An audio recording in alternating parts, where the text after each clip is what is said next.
Assalamualaikum warahmatullahi wabarakatuh. Perkenalkan, nama saya Laila Azhanifah dengan NIM 214110101126 dari kelas 1 BKIA akan menjawab beberapa pertanyaan yang telah diajukan oleh Ibu dosen Kurniasari Wiwaha MAG selaku dosen pengampu mata kuliah Metodologi Studi Islam.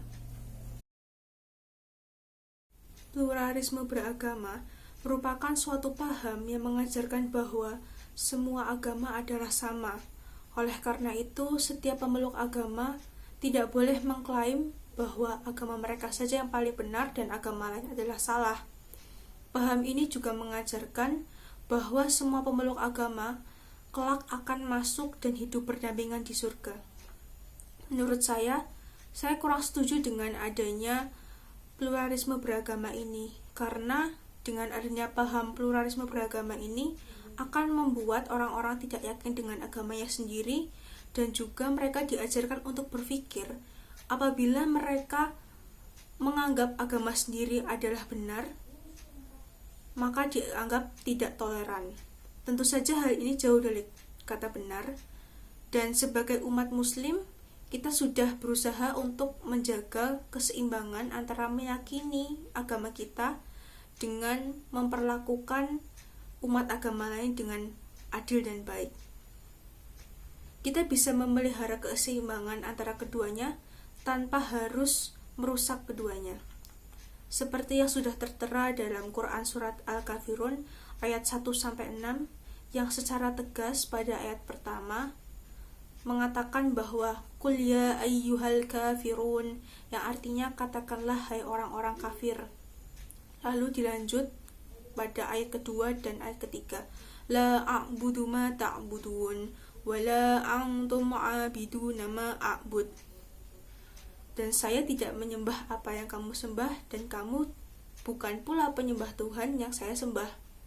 Lalu ditutup dengan ayat lakum dinukum waliyadin, bagimu agamamu dan bagiku agamaku.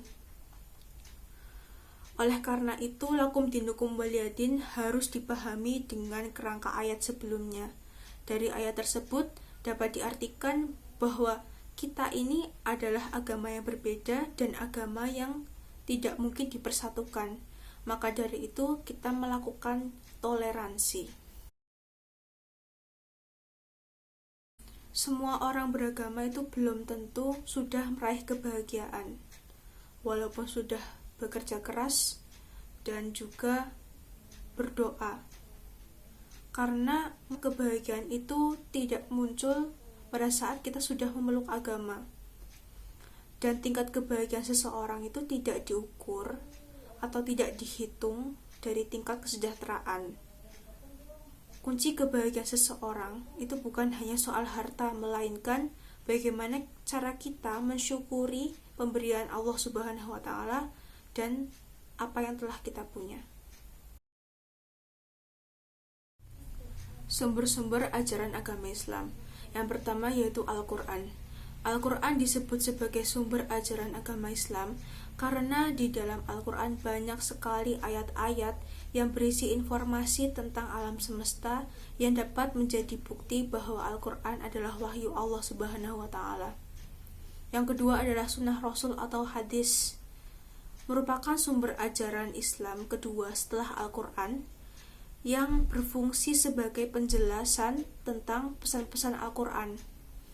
Tanpa mengikuti sunnah Rasul atau hadis, mustahil bisa sempurna dalam mengamalkan Al-Quran, dan isi Al-Quran juga bersifat global yang memerlukan banyak penjelasan.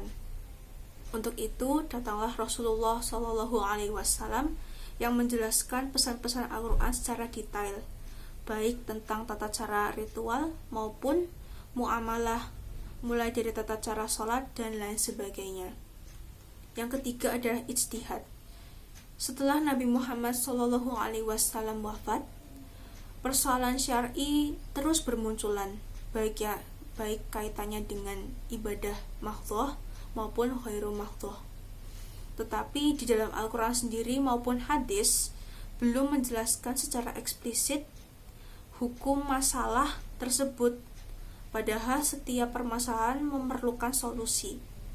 Oleh karena itu, diperlukan pemecahan masalah melalui cara lain, yakni dengan mengerahkan segenap kemampuan intelektual untuk menetapkan hukum sesuatu itu dengan melihat dalil-dalil yang memiliki hubungan tak langsung atau implisit dengan persoalan yang dibahas. Dalil-dalil tersebut dikumpulkan dan kemudian dianalisa dengan menggunakan teknik pendekatan tertentu. Kemudian disimpulkan sehingga sampai pada penetapan hukum yang dicari. Sekian dari saya. Wassalamualaikum warahmatullahi wabarakatuh.